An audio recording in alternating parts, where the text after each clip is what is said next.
Have you ever walked past a grave and wondered who remembers them now? Not the famous ones. Not the ones with fresh flowers or polished headstones. Just one, tucked away. Faded. Quiet. Forgotten, until something changes. The air was still that morning. The kind of stillness that doesn't come from calm weather, but from something older.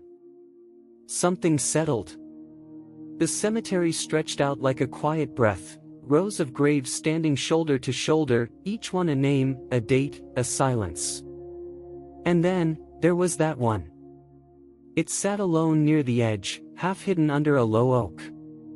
The grass around it was longer than the rest. No flowers. No flag. The lettering on the stone had faded to almost nothing. You wouldn't have noticed it, unless you were looking for what the world no longer sees. Roy, the man who kept this place in shape, had walked past it 100 times. But today, he stopped. His boots scraped the gravel softly, and for a moment he just stood there. He didn't say anything. He didn't have to. His eyes lingered on the stone longer than usual, his hands still resting on the cart of tiny flags he was about to place, one by one, for Memorial Day. He reached for a flag, then hesitated. That was it. No music. No orders. No fanfare. Just one man standing before a forgotten grave, holding a choice in his hand. And something about that silence felt different this year. Roy had worked this land longer than most of the names etched into the stones. He wasn't military, not officially. But in his own quiet way, he had served. 22 years of walking the same paths, trimming the same grass, placing the same flags. He knew the silence here like other men knew machinery or scripture. He lived alone in a small maintenance shack near the back fence, just past the row of white oaks. No TV. No family that visited.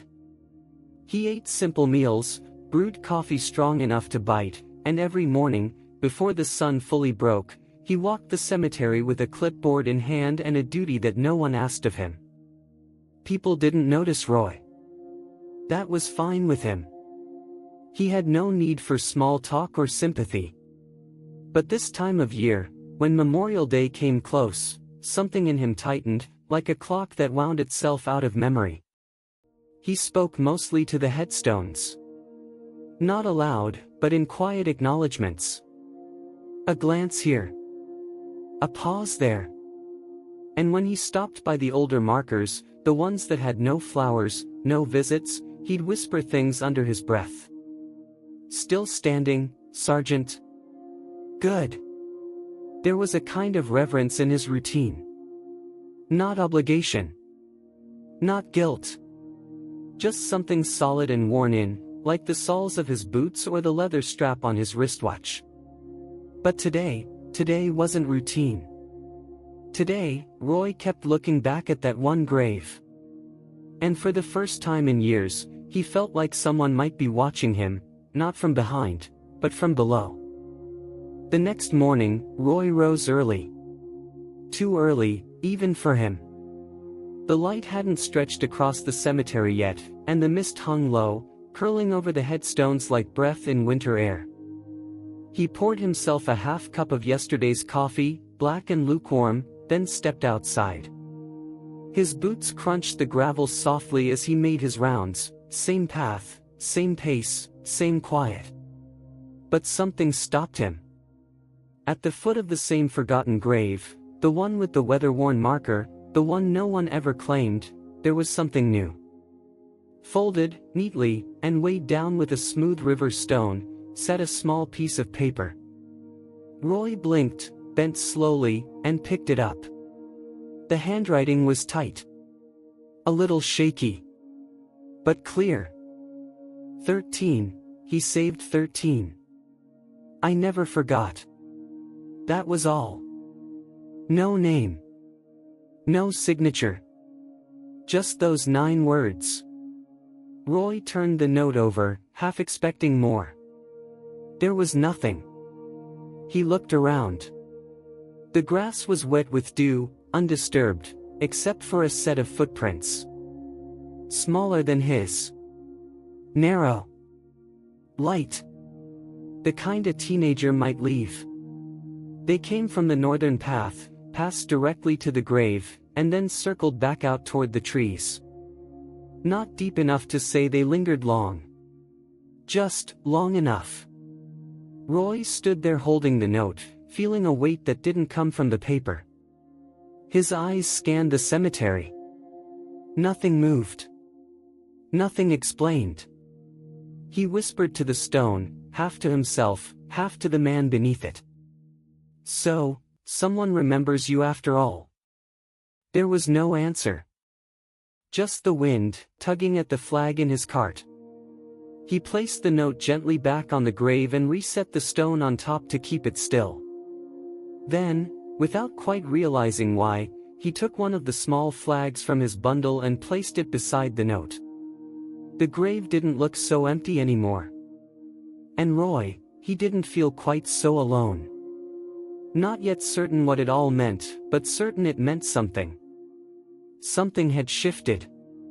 And Memorial Day hadn't even begun. The morning of Memorial Day arrived quiet and cold. The kind of cold that doesn't come from the air, but from what the day means. Roy stepped outside before the sun had fully cleared the trees, carrying the same cart he'd pulled for years. It creaked slightly with the weight of dozens of tiny American flags, each one meant for a grave that hadn't been forgotten. He moved through the rows with method and memory, planting flags one by one. He knew where they went. He didn't need a map.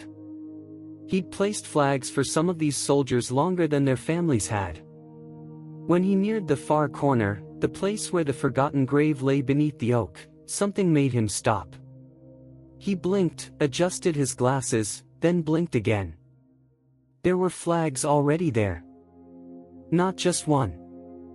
13. 13 identical flags, each planted with deliberate care, circling the grave in a perfect semicircle. Not too close. Not too wide. Like sentries standing silent guard. Roy didn't move. Didn't speak. His hand gripped the handle of the cart a little tighter. Someone had come here again. Sometime after dark. No flashlight. No tire tracks. No tools left behind. They hadn't disturbed the grass or left trash. Just 13 quiet markers of memory, gently piercing the earth. He crouched slowly, knees aching as he lowered himself to study them. The poles were all the same kind he used. Same wood, same fold, same weight. But he hadn't placed them. That much he knew. The note from the day before still sat tucked under the river stone. The dew had soaked the edges, but the words were still visible. 13, he saved 13. I never forgot. Roy stared at it again, this time with a different kind of weight in his chest. Not confusion, something closer to reverence. He sat back on his heels, exhaled through his nose, and murmured, "Whoever you are, you did this right." For a long while, he just sat there, knees bent, hands resting on his thighs. The wind stirred a little, brushing the flags just enough to make them ripple in place. Not dramatic. Not ceremonial. Just enough to let them speak. 13 flags. For 13 lives. He didn't need to know their names. Or the name of the man beneath the stone. Not now. Because someone did. And that was enough. Roy stood up slowly, rubbed his palms against his knees, and looked around the cemetery. It felt different today. Not crowded. Not busy. But not lonely either. He didn't add a flag this time. There was no need. The space had been claimed, not with fanfare, but with something deeper. Something earned. As he turned away, He took off his cap, held it briefly to his chest, then slid it back on without a word. Then he went back to his route. Quiet as ever. But carrying something now. Something unseen. Something shared. Later that morning, Roy was finishing his rounds when a small sedan pulled into the gravel lot near the front gate. Not many people came this early.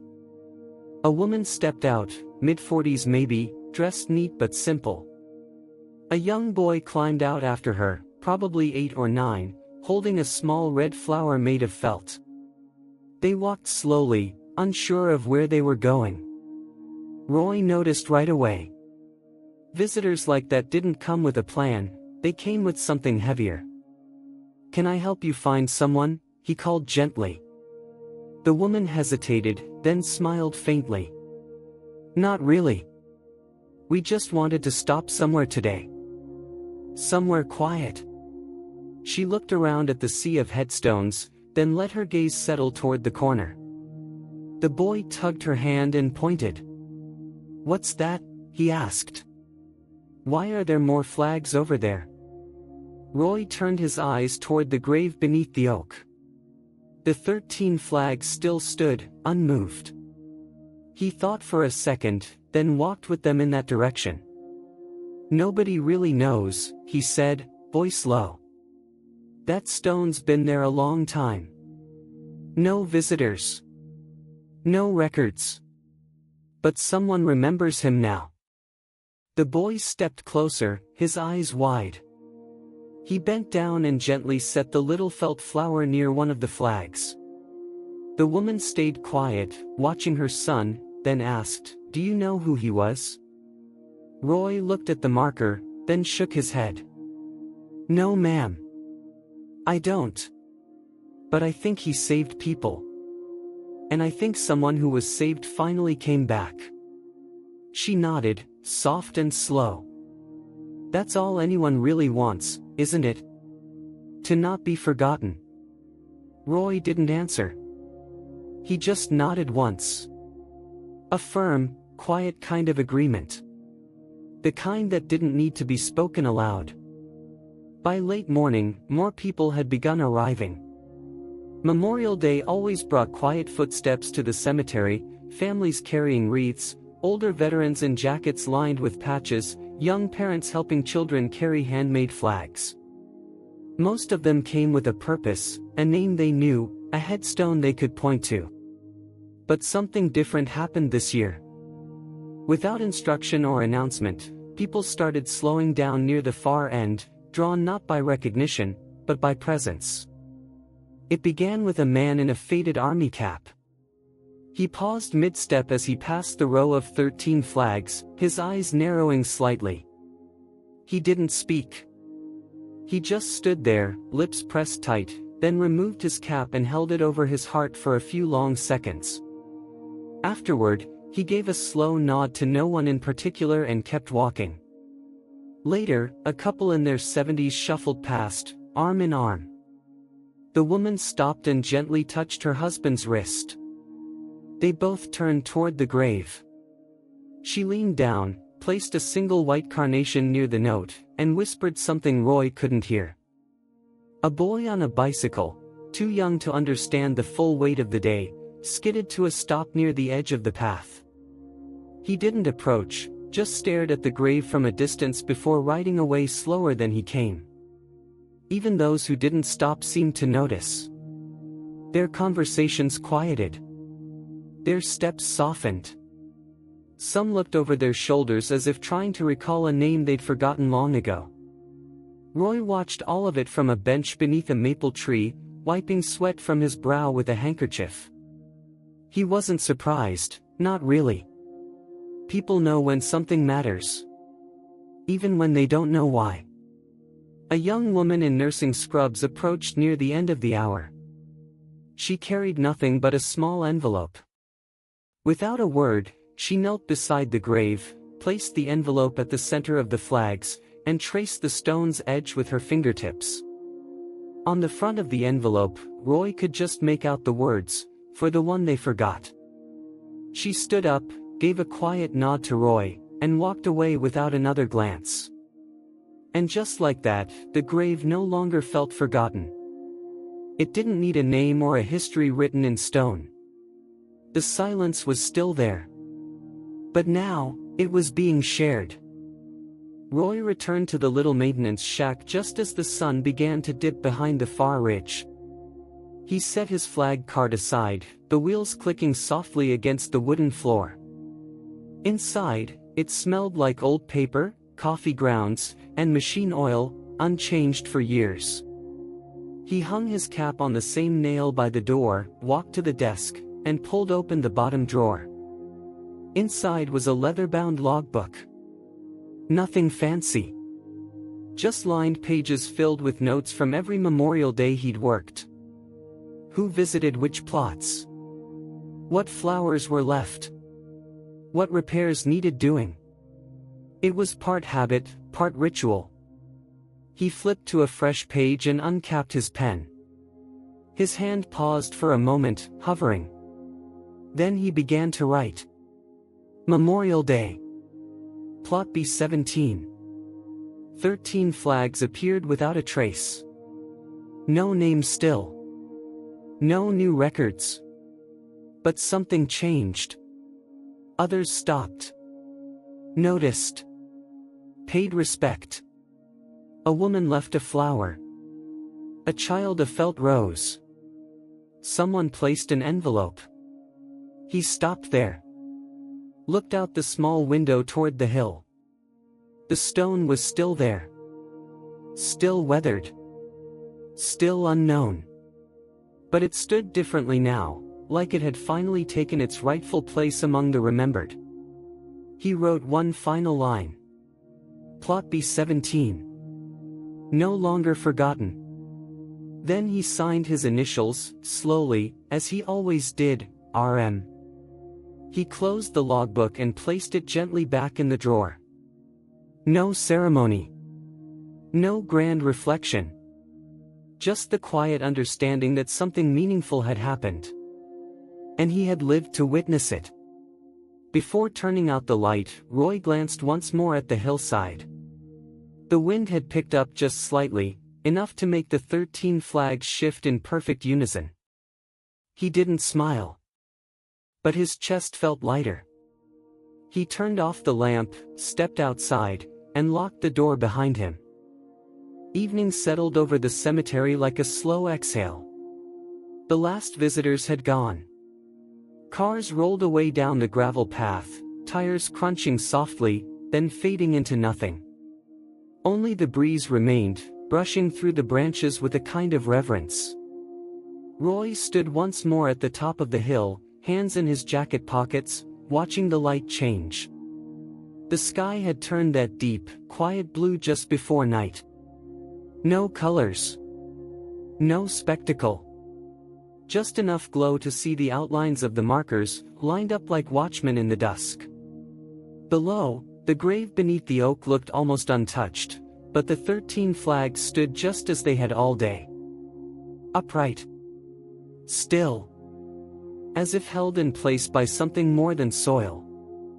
Not a single one had tipped or bent. Not even in the wind. He didn't move closer this time. He just stayed where he was, letting the view settle into him. This wasn't a moment that needed action. It only asked for witness. In the distance, a single bell rang from the town chapel. 6 chimes. A soft echo. Then silence again. Roy took off his glasses and wiped them gently on his sleeve. His eyes weren't tearing, not really. It was just the wind. Or the light. Or something older. Somewhere behind him, a nightbird called once, then quieted. He thought of all the years he had walked these grounds. All the names he had memorized, the stones he had cleaned, the tiny flags he had placed. But somehow, it was this grave, the one with no name, that would stay with him. He didn't need to know who the man was. That didn't matter now. What mattered was that he had been seen. Not just by Roy. Not just by one, but by many. And not for a moment, but for good. Roy turned back toward the shack, his step steady, the sound of gravel underfoot soft but sure. As the night finally claimed the hill, the flags below didn't waver. They stood as they had all day, in perfect silence. But somehow, the silence no longer felt empty. It felt full. Like something had been said without a single word. And maybe, in that quiet, it had been heard. Some stories don't need a name to matter. The man buried beneath that weather-worn stone may never have a full biography, may never be found in history books, but because someone remembered, he was honored. And in that quiet act, others followed. A note. A child's flower. 13 flags standing through the wind. What began with one silent grave became a ripple of recognition, reminding us that being remembered is not about fame, it's about meaning. Roy didn't know who the man was. But he saw the dignity in honoring someone whose story was almost lost. And maybe that's the lesson we all need, that even the smallest gesture of remembrance can restore worth to a forgotten life. So the question is, who do you remember today, silently, privately, without needing credit? Because sometimes, the quietest tributes are the ones that echo the longest. If this story moved you, if it reminded you of someone you've never forgotten, please like the video, share it with someone who understands, and subscribe to Legacy of Courage Stories. We tell the stories that history overlooks, but hearts remember.